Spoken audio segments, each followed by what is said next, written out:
Ilang araw na lang pala birthday ko na. Kaya ngayong araw magpapagupit na muna ako. Pinuntahan ko na nga muna si mama sa tindahan para makahingi ng pera. Magpagupit daw ako, yung totoong nagupit yung buhok. Kasi kapag umuwi daw ako, parang hindi rin ako nagupitan.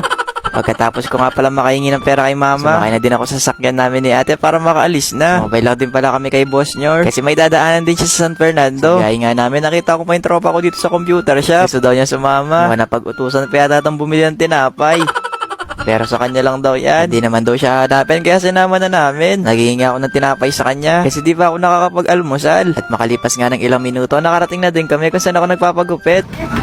Ay, ganda mo.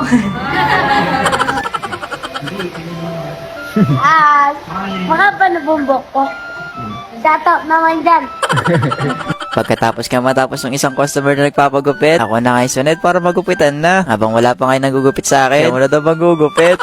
Yung ipapagupit ko na nga muna kayo yung medyo maikli na. Pero hindi naman yung sobrang ikli. Lagi nyo kasing sinasabi kapag nagpapagupit ako parang wala nangyari. Chot! Hindi, gusto ko talaga maliit ngayon. Lalo na malapit na din yung birthday ko. At saka sobrang init din ng panahon ngayon. Kaya kailangan ko na din magpagupit. Medyo inaantok pa nga ako dyan. Kasi di rin ako masyado nakatulog kagabi. At pagkatapos ko nga magupitan, ninanap ko agad yung tropa ko. At eto nga siya. Nakita ko nagiginod ng cellphone dito. Kung alam ko lang maiinip yung batang yan, pinagdala ko sana siya ng ₱1 net dito. Chot! Eto na pala yung finish look. Pagkatapos ko nga magupitan, diretso ako dito sa loob para pausukan.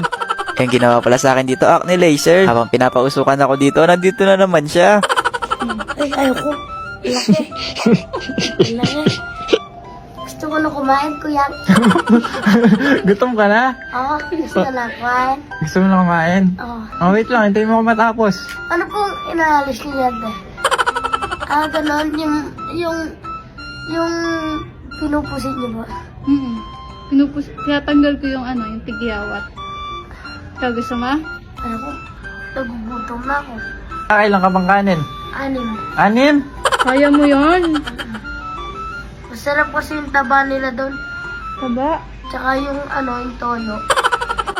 Pinarush ko na nga yung ginagawa ni ate dito kasi nagugutom na tong kasama ko. At nagpaalam din ako sa kanila para makaalis na. Meron nga kami na daan nagtitinda ng tsinelas dito. Gusto din daw niya ng tsinelas. Yung puti nga yung una niya pinipili para daw pareho kami. Kinuha ko nga tong maliit na tsinelas. Pinasukat ko sa kanya kung kakasya. Kaso di daw kasya. Pero itong kulay brown na kinuha ko parang kasya na to sa kanya. Unang sukat pa nga lang, kasyang-kasya na. At itong tsinelas na lang daw yung gagamitin niya pa uwi. At sa mga oras ngayon na nagsimula na kayo magtawaran ni ate. Chot! Thank you, Charot. Kuya Charot, pwede po na magpupunta. Ay, ito, magpapagyan ka na. Oo, hindi ako. Nirereto ko na nga siya dito sa nakakulay pink. Kasi study first muna daw siya.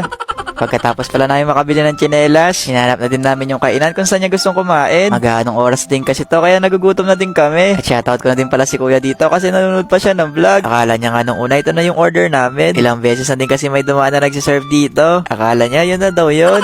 Pero hetong huling dumating, ito na talaga yun. Kasi sumigaw na si atin ng number 18. Di ko pa nga nakakalahati itong kinakain ko. Naghahanap na siya dyan kung saan nakapesto yung nagbibigay ng rice. 2 sili daw, tsaka patagdagan ng chicken oil. Sobrang sarap kumain ng kasama ko. Para tuloy may kasama akong food vlogger dito. Chot! Ang tagal nga daw dumating ng halo-halo niya. Akala niya daw hindi na dadating. Grabe, sobrang din ako nabusog ngayon. Napasabay ako sa pagkain niya. Kuya, papabayaan na. Para mapapalaban pa kami sa extra rice nito. Kaya sige na siya na magtatapos itong vlog. Alam na. Talong lang. Balik niyo ba dyan? Balik niyo ba? Ayun lang, bye-bye. Grabe, ang dami nang naipon ko sa alkansya. Ay, nakupit ko pala sa tindahan. Chawot! Ayong araw nga pala, samahan niyo ako magbukas ng alkansya. Ilang buwan ko pala itong pinag-ipunan. At ilang araw na din tuyo yung ulam ko. Chawot! Binuksan ko na din pala itong alkansya ko ngayon. Kasi napapansin ko habang tumatagal, nababawas yung pera sa loob. Nagpatulong pala ako kay ate dyan na kaming dalawa magbilang sa mga naipon ko. At ito palang mga naipon ko mga guys. Gagamitin ko to pambili ng aircon sa computer shop. Matagal na din kasi gusto ng mga bata na magka-aircon sa loob. Kaya pinag-ipunan ko talaga to. Yung mga sukli ko pala natatanggap, dito ko nilalagay. Minsan kapag may racket ako, yung sobra dito ko rin nilalagay. Pero madalas yung kalahating benta ni mama, dito ko nilalagay. Chot! Grabe din, di ako makapaniwala na nakaipon ako ngayon. Naalala ko tuloy ng bata pa ako. Yung alkansya ko yata, umaabot lang siya ng 1 week. O kaya 3 days lang. Kasi kapag nagutom na ako, babasagin ko na yon. Tapos 20 lang din yung laman. Nag-umpisa na nga din pala ako magbilang. Si mama talaga malakas yung pang-amoy sa pera. Kaya kahit di namin siya tinatawag ni ate, lumapit siya dito. Tulungan niya na daw kami sa pagbibilang. Baka mali yung pagbibilang namin. Pero kapag nahulaan mo ako magkano to, bibigyan kita ng 20 pesos. Chot! Iniwahiwalay nga namin yung mga papel tsaka yung mga barya. Siyempre, para di kayo mahirapan magbilang. Ikaw naman. Pinagsama-sama ko lang nga yung papel dyan tsaka yung barya para makompute ko na din. Yun, naipon ko pala. Umabot siyang 48,448. Pero alam ko, mababawasan pa yun. Kasi naman, kanina pa nakatambay si mama dito. Kaya binigyan ko na lang siya ng 5,000 pesos. At limpak-limpak na pa premyo. Chot! Pero pambayad na yun ng kuryente.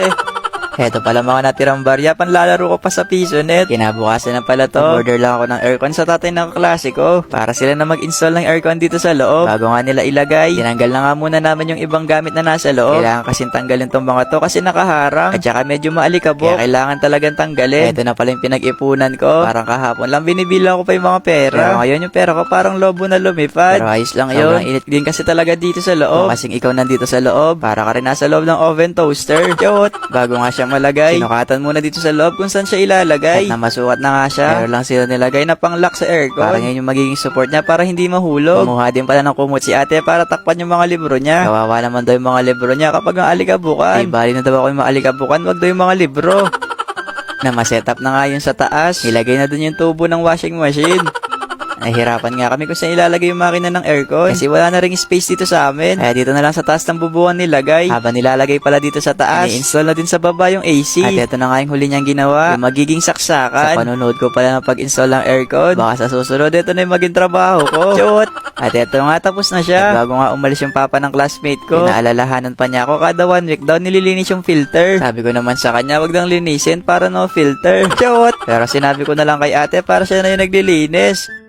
Saglit lang naman daw tanggalin. At saglit lang din naman ibalik. Yung dati palang aircon dito, pinaplatada ko na dun yung butas para mapantay siya sa pader. At ngayon natuyo na nga siya. Kinuha ko yung gamit na pang pintura. Nagtira talaga ako ng pintura para dito. Yun nga lang, tumigas na yung roller. Pero tunatamad na akong umalis. Kaya kahit matigas na tong roller, ito na rin yung gagamitin ko. Tinamad kasi ako maglinis noon. Kaya sobrang pagod ng pininturahan ko tong shop. Kaya kahit matigas yung roller, gagamitin ko pa din. Pwede pa naman pala siyang gamitin kahit matigas na. Kaya medyo mahirap. Pero kahit papano naraos naman. First coating pa lang to. At mamaya magpapantay din yung kulay niyan. Ayun lang. Bye-bye!